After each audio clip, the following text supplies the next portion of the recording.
நீங்கள் பார்த்து கொண்டிருப்பது நாட்டுக்கோட்டை நகரத்தார் டிவி. அனைவருக்கும் வணக்கம். வணக்கம். நாங்கள் மக்கள் இசை கலைஞர்கள் செந்தில் கணேஷ், ராஜலட்சுமி. நம்ம நாட்டுக்கோட்டை நகரத்தார் டிவி யூடியூப் சேனலை மறக்காம லைக் பண்ணுங்க, ஷேர் பண்ணுங்க, கமெண்ட் பண்ணுங்க, சப்ஸ்கிரைப் பண்ணிட்டு பக்கத்தில் இருக்க பெல் பட்டனை கிளிக் பண்ணிடுங்க. நன்றி.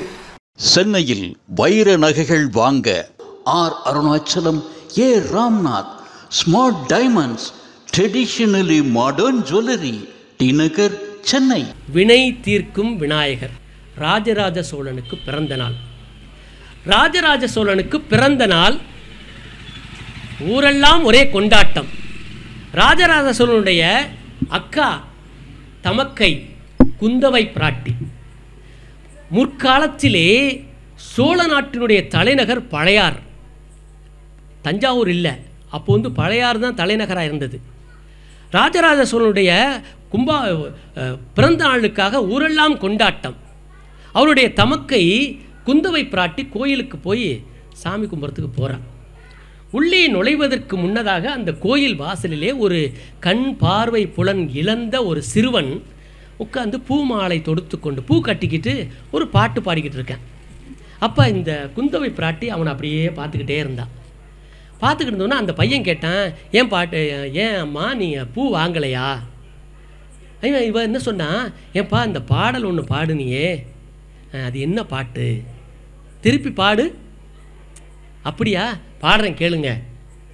குனித்த புருவமும் கொவ்வை செவ்வாயில் குமிழ் சிரிப்பும் பனித்த சடையும் பவளம் போல் மேனியில் பால் வெந்நீரும் இனித்தமுடைய எடுத்த பொற்பாதமும் காணப்பெற்றால் மனித்த பிறவியும் வேண்டுவதே இந்த மாநிலத்தே.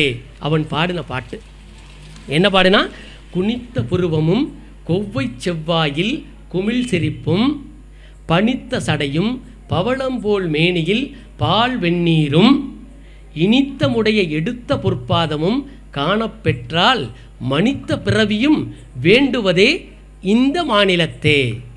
என்ன சொன்னார்? இந்த மாநிலத்தே. வெளிநாட்டில் போய் பிறக்கப்படாது, நான் இந்த மாநிலத்தில் பிறக்கணும், இங்கே இந்த ஊர்லேயே பிறக்கணும். ஏன் இந்த ஊர்லேயே பிறக்கணும்? நான் இந்த ஊரில் பிறந்தாதான் எம்பெருமானை, நடராஜ பெருமானை நான் அடிக்கடி போய் தரிசனம் பண்ண முடியும். நடராஜ பெருமானுடைய உருவத்தை அப்படியே வர்ணித்தார். என்னென்னு? குனித்த புருவமும். நீங்கள் நல்லா கவனித்து பாருங்கள். குனித்த புருவமும் கொவ்வை செவ்வாயில் குமிழ் சிரிப்பும், இல்லையா? இந்த பாடலை பாடினவுடனே குந்தவை பிராட்டி கேட்டுட்டு, ஏன்பா இந்த பாட்டு ரொம்ப நல்லா இருக்கே, ரொம்ப நல்லா இருக்கே, இது என்ன பாட்டு? அந்த பையன் சொன்னான், இதுவா, இது தேவாரம், இது தேவாரம். சரி, உனக்கு யார் சொல்லி கொடுத்தா? எனக்கு எங்கள் அப்பா சொல்லி கொடுத்தார். உனக்கு எத்தனை பாட்டு தெரியும்? எனக்கு ஒரு 4-5 பாட்டு தெரியும். அப்படியா, உங்கள் அப்பா வர சொல். யார் கேட்குறது? அரசனுடைய அக்கா. அப்பா வர சொல்லணுன்னா அவங்க அப்பா ஓடியாந்துட்டார். போய் வீட்டில் போய் கூட்டிகிட்டு வந்துட்டாங்க. கூட்டிகிட்டு வந்து, எப்பா நீ தான் இந்த பிள்ளையோட அப்பாவா? ஆமாம். இந்த பையன் ஒரு பாட்டு பாடினானே, அது தேவாரம்னு சொல்கிறானே, உனக்கு தெரியுமா? தெரியுமா. எத்தனை பாட்டு தெரியும்? எனக்கு ஒரு 10-15 பாட்டு தெரியுமா. எனக்கு எல்லாத்தையும் எழுதி கொடு, நான் படிக்கணும். யார் கேட்குறது? குந்தவை பிராட்டி. சரி, இது மொத்தம் எத்தனை பாடல் இருக்குது? இது ஏகப்பட்ட பாடல் இருக்குமா? எங்களுக்கு தெரிஞ்சது ஒரே 10 பாடல் தான், 10 பாடல்கள் தான். நேராக அரண்மனைக்கு வந்தார். அரண்மனைக்கு வந்து ராஜராஜ சோழனிடம் கேட்டால், தம்பி, சேர நாடு, சோழ நாடு, பாண்டிய நாடு அத்தனை பகுதிக்கும் நம்மளுடைய சேனைகளை அனுப்பு. எங்கெல்லாம் தேவார பாடல்கள் இருக்கிறதோ கொண்டு வர சொல். பாடணும், படிக்கணும். ஒரு பாட்டே இவ்வளவு நல்லா இருக்குன்னா மொத்த பாடலும் எவ்வளவு நல்லா இருக்கும். அரசன் ஆணையிட்டான். எல்லா பகுதிகளுக்கும் படை சென்றன. அந்த அவையிலிருந்து ஒருத்தர் எந்திரிச்சு சொன்னார், ஐயா, திருநாரையூர்னு ஒரு ஊர் இருக்குது. திருநாரையூரில் ஒரு சிவாச்சாரியார் குடும்பம் இருக்குது. அந்த சிவாச்சாரியார்கிட்ட கேட்டால் நமக்கு கிடைக்கும். கட்ரா வண்டியை நேராக திருநாரையூருக்கு போனாங்க. அங்கே யார் இருந்தது? நம்பியாண்டார் நம்பி. நம்பியாண்டார் நம்பி யார் தெரியுமா? முப்பொழுதும் திருமேனி தீண்டுவாருடைய குழந்தை. முப்போதும் திருமேனி தீண்டுவார் யாரு? சிவாச்சாரியார். சிவாச்சாரியாருடைய குழந்தை. அன்னைக்கு அந்த சிவாச்சாரியாருக்கு வெளியூரில் ஒரு வேலை. அந்த திருநாரையூரிலே இது போல் ஒரு பிள்ளையார் கோயில். அந்த பிள்ளையாருக்கு பேர் என்ன? பொல்லா பிள்ளையார். அந்த பிள்ளையாருக்கு இந்த சிவாச்சாரியர் தினந்தோறும் பூஜை செய்யக்கூடியவர். அன்று வெளியூரிலே வேலை நிமித்தமாக தன் குழந்தையிடம் சொல்கிறார், நீ போய் பூஜை பண்ணிட்டு வாப்பா, நான் இன்னைக்கு வெளியூருக்கு போகிறேன். அப்படியா, சரிப்பா. நேராக அம்மாட்ட போனேன். பிள்ளை அம்மாட்ட போய், அம்மா அப்பா வெளியூர் போகிறாராம், என்னைய பூஜை பண்ண சொன்னார். சரிப்பா பண்ணு. நான் என்னம்மா பண்ணணும்? அப்போ அம்மா சொன்னா, எப்பா நான் எண்ணெய் தர்றேன், நல்லெண்ணெய் தர்றேன், நீ குளிக்கிறீல்ல, நான் உன்னை குளிப்பாட்டுவன்ல, எண்ணெய் தேய்ச்சி குளிப்பாட்டுவன்ல, அது மாதிரி பிள்ளையாருக்கு உடம்பு முழுக்க எண்ணெய் தேய்ச்சி குளிப்பாட்டு. சரிம்மா, அடுத்தது என்னம்மா பண்ணணும்? நல்லா துவட்டி விட்டு அவருக்கு புது துணியெல்லாம் தர்றேன், வேஷ்டியெல்லாம் தர்றேன், கட்டி விடு. சரிம்மா. ஏம்மா பிள்ளையாருக்கு பசிக்குமேம்மா? ஆமாம்ல, நான் கவலைப்படாதரா செல்லம், நான் உனக்கு கொலக்கட்டை பண்ணி தர்றேன், நான் கொலக்கட்டை பண்ணி தரேன், அதையும் கொடு பிள்ளையாருக்கு கொண்டு போய். சரிம்மா. எல்லாத்தையும் வாங்கிட்டேன். பிள்ளை வாங்கிக்கிட்டு வேகமாக போகிறேன். அந்த பிள்ளையார்கிட்ட போய் பிள்ளையார் கோயிலை திறந்து பிள்ளையாருக்கு பழைய துணியெல்லாம் அவுத்துட்டு எண்ணெயை தேய்ச்சான். எண்ணெயை தேய்ச்சானா எப்படி? பிள்ளையார் உயரமாக இருக்கிறார், இவனும் சின்ன பையன். பிள்ளையார் தொடையில் காலை வச்சு ஏறி எண்ணெயை ஊற்றி தேய்ச்சான்.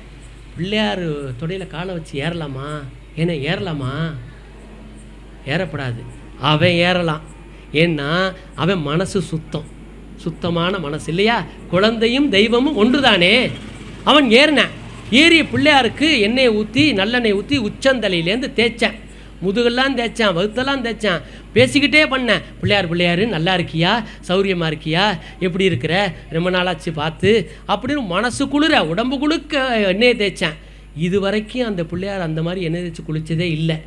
ஏன்னா அவங்க அப்பா என்ன பண்ணுவார், நேராக வந்து முகத்துக்கு மட்டும் தேய்ச்சிட்டு பாக்கி எண்ணெய் எடுத்துகிட்டு போயிடுவார். ஆனால் இவன் என்ன பண்ண, உடம்பு முழுக்க தேய்ச்சான். பிள்ளையாருக்கு ஏகப்பட்ட சந்தோஷம். உடம்பு முழுக்க தேய்ச்சிட்டு தண்ணியை ஊற்றி குளிப்பாட்டினோன்னே பிள்ளையாருக்கு மகிழ்ச்சி. பிள்ளையாரே நல்லா குளி, நல்லா எங்கள் அம்மா என்னை இப்படி தான் குளிப்பாட்டினேன். நல்லா துவட்டி விட்டேன். பிள்ளையார் தொடையில் காலை ஏறி மேலே மூக்கு முகம் பின்னால் காது இது எல்லாத்தையும் தொடச்சிட்டு வேஷ்டி, புது வேஷ்டி, பிள்ளையார் உனக்கு நான் புது வேஷ்டி அம்மாட்ட கேட்டு வாங்கிட்டு வந்திருக்கேன், இந்தா கட்டிக்க. புது வேஷ்டியை கட்டின உடனே, பிள்ளையாரப்பா உனக்கு பசிக்குமே இல்லை? பசிக்குமில்ல பிள்ளையாருக்கு? பசிக்குதா கேட்டேன். பிள்ளையார் பேசுவாரா? பசிக்குமில்ல பிள்ளையாரப்பா, ஏன்னா எங்கள் அம்மா எனக்கு என்ன தேய்ச்சி குளிப்பாட்டின உடனே எனக்கு பசிக்கும், இப்போ எனக்கு பசிக்குன்னா உனக்கும் பசிக்கும் தானே. பிள்ளையார் பேசாமல் இருந்தார். நீ பேச மாட்ட, இரு, எங்கள் அம்மா கொலக்கட்டை பண்ணி கொடுத்துருக்கு, நான் கொண்டு வந்திருக்கேன். 21 கொலக்கட்டை எண்ணி கொடுத்துட்ருக்கா அம்மா. எடுத்து வச்சேன். பிள்ளையார் சாப்பிடு, பிள்ளையாரப்பா சாப்பிடு. எந்த காலத்தில் பிள்ளையார் வந்து சாப்பிட்ருக்காரு? சாப்பிடலை. பிள்ளையார் உனக்கு பசிக்கும், நான் கொலக்கட்டை கொண்டாந்துருக்கேன், நீ சாப்பிடலை. இப்போ நீ சாப்பிடலைன்னா நான் இந்த செவத்தில் முட்டிக்குவேன். வரல. என்ன பண்ண, நேராக போய் அந்த செவத்தில் ஒரு முட்டினேன். பிள்ளையார் வந்துட்டார். பிள்ளையார் வந்து 21 கொலக்கட்டையும் வசதியாக சாப்பிட்டார். சாப்பிட்ட உடனே, சரி பிள்ளையாரப்பா நான் கிளம்புறேன், அம்மா தேடும். சட்டி எடுத்துக்கிட்டேன், நேராக வீட்டுக்கு வந்தேன். வீட்டுக்கு வந்து, அம்மா பிள்ளையாருக்கு பூசை பண்ணேன், கொலக்கட்டை கொடுத்துட்டே சாப்பிட்டார். இந்த சட்டியை திறந்து பார்த்தா அம்மா, கொலக்கட்டை இல்லை, சுத்தமாக இருக்குது. அந்த சட்டியும் சுத்தமாக இருந்தது, கொண்டு வந்த புள்ள மனசு சுத்தமாக இருந்தது. அம்மா கேட்டா, ஏப்பா எங்கடா கொலக்கட்டைன்னு கேட்டான். ஏப்பா எங்கப்பா கொலக்கட்டைன்னு கேட்டான். அப்பா பிள்ளையார் அந்த பையன் சொன்னேன், அம்மா பிள்ளையார் சாப்பிட்டாரு. பொய் சொல்லாமல் சொல்லு, எந்த காலத்துலடா பிள்ளையார் சாப்பிட்ருக்கார்? ஏன்னா உங்கள் அப்பா பல வருடமாக பூசை பண்ணுறாரு, ஒரு வாட்டி கூட பிள்ளையார் சாப்பிட்டதில்லை, நாங்கள் தான் சாப்பிட்ருக்கோம். நம்ம பிள்ளையார் நோம்பு வந்தால் என்ன பண்ணுறோம், வகை வகையாக நமக்கு பிடிச்சதெல்லாம் பண்ணி வச்சு நாம தான் சாப்பிட்றோம். என்னைக்காவது பிள்ளையார் சாப்பிட்ருக்காரா? இல்லை, சாப்பிட்டாருன்னா நம்ம அத்தனை பலகாரம் பண்ணுவோமா? ஆச்சு சிரிக்கிறத பார்த்தா சரி இருக்கட்டும். பிள்ளையார் சாப்பிட்டார், இல்லை பொய் சொல்லாமல் சொல்கிறா, பிள்ளையார் சாப்பிட்ருக்க மாட்டார், நீ பொய் சொல்கிற. இந்த நேரத்தில் சிவாச்சாரியார் வந்துட்டார். வீட்டுக்குள்ளே வந்தவர் கேட்டார், இங்கே என்ன பிரச்சனை? அம்மா சொன்னா, இல்லை இந்த பையன் கொலக்கட்டையெல்லாம் பிள்ளையார் சாப்பிட்டாருன்னு சொல்கிறேன். டேய் ஒழுங்கா சொல்லு, நான் பல வருடமாக பூசை பண்ணுறேன், ஒரு நாள் கூட பிள்ளையார் சாப்பிட்டதில்லை, நீ கொண்டு போன கொலக்கட்டை போட்டு எப்படா சாப்பிடுவார்?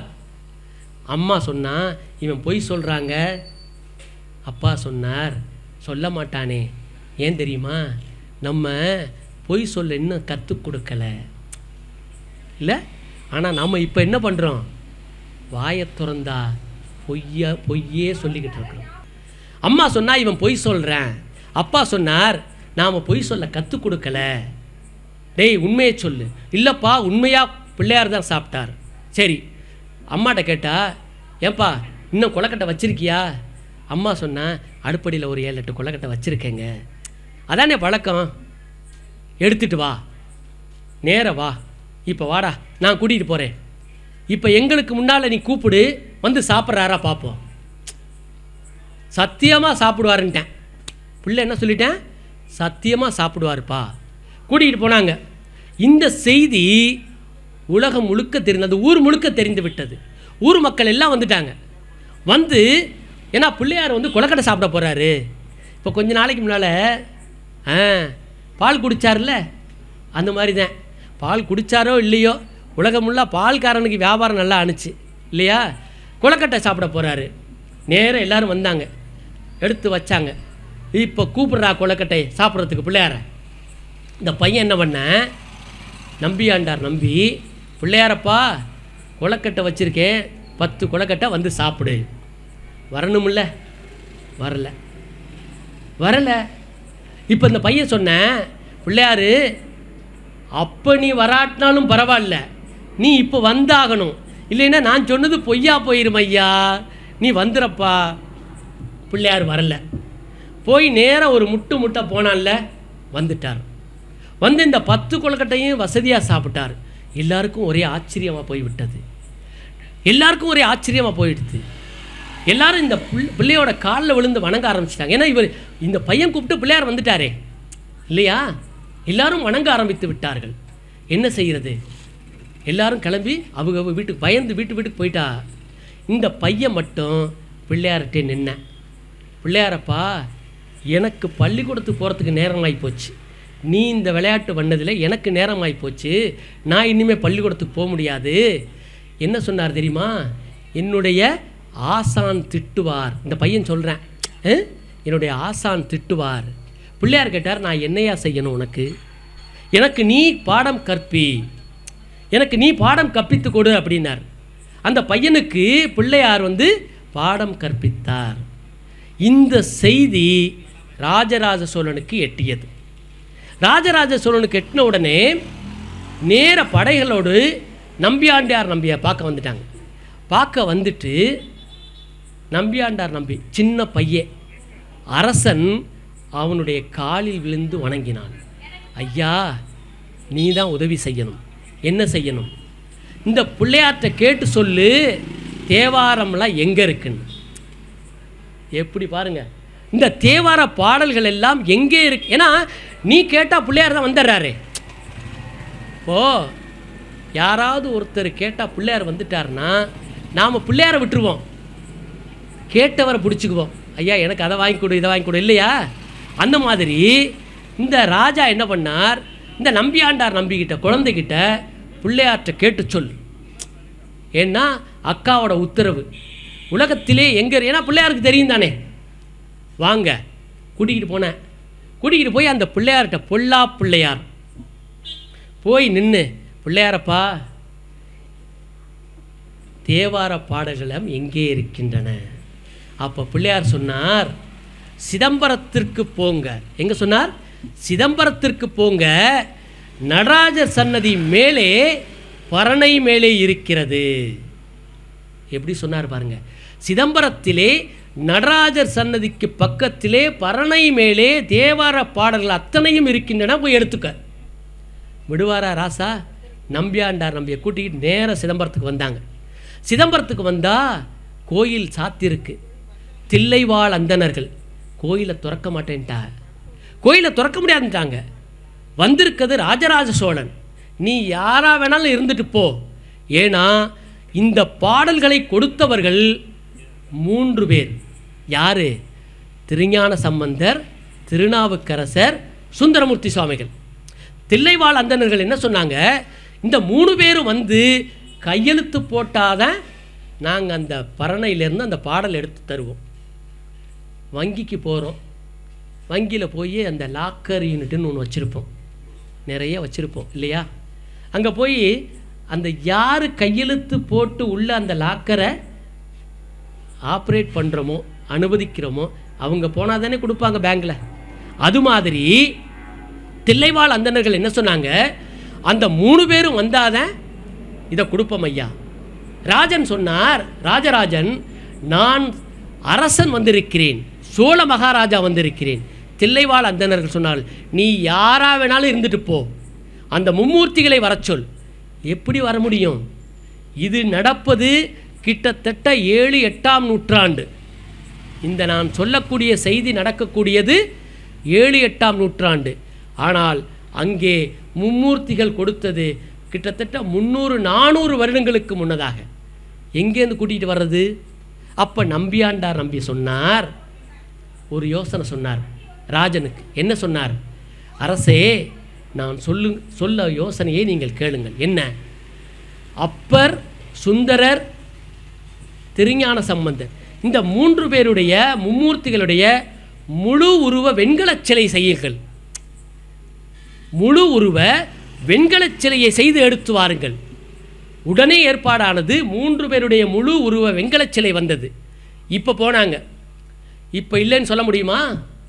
தில்லைவாழ் அந்தணர்கள்ட்ட போனாங்க, ஐயா இதோ வந்திருக்கிறார்கள் 3 பேரும், கதவத்தர. ஏன்னா இது 3 பேரும் சிலைன்னு சொல்லிட்டா உள்ளே இருக்கதும் சிலைன்னு சொல்லிடுவாங்க, நடராஜ பெருமானும் சிலைன்னு சொல்லிடுவாங்க இல்லையா?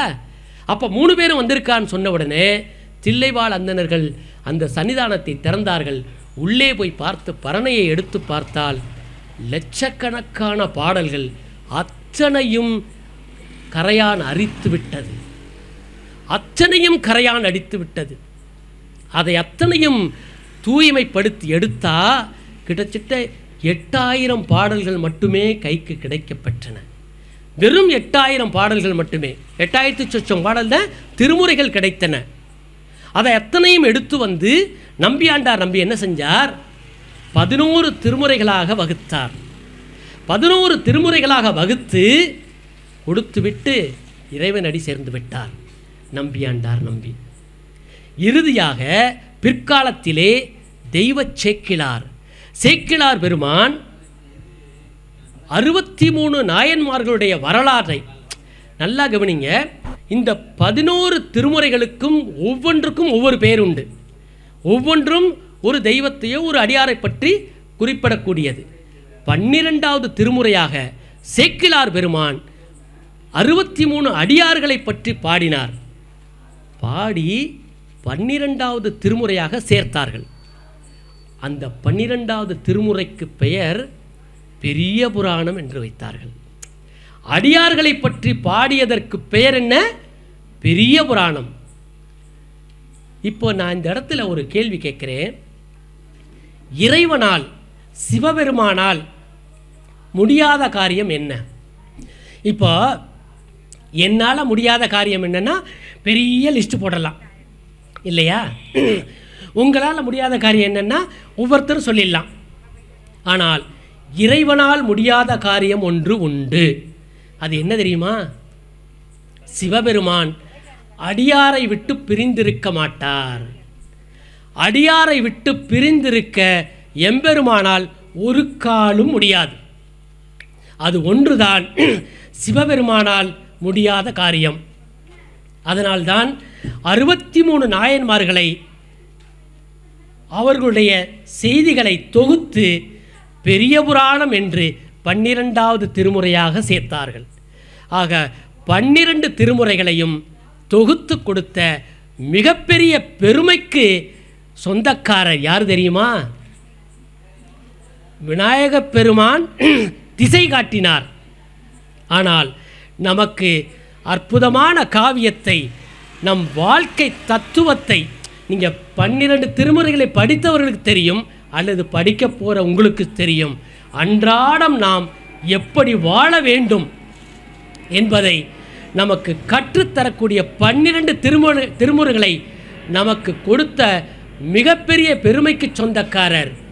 சமீபத்திலே கும்பாபிஷேகம் நடந்ததே, பெருவுடையார் கோவிலுக்கு சொந்தக்காரரான ராஜராஜ சோழன் இல்லையா? அந்த ராஜராஜ சோழனை இந்த நேரத்தில் நினைவுபடுத்தி திருமுறைகளுக்கு திசை காட்டிய விநாயகப் பெருமானை வணங்கி வினை தீர்ப்பதற்கு வழிகாட்டிய வினை தீர்த்த விநாயகரை என்றென்றும் வழிபடுவோம் என்று சொல்லி இத்தனை காலம் இதுகாரும் எமது சொற்பொழிவை செவிமடுத்த உங்கள் அனைவரையும் வணங்கி எல்லோருக்கும் எல்லாமும் கிடைக்க வேண்டுமென்று எம்பெருமான் கைலாயநாதரின் திருவடிகளை வணங்கி எனது உரையை நிறைவு செய்கிறேன். நன்றி, வணக்கம்.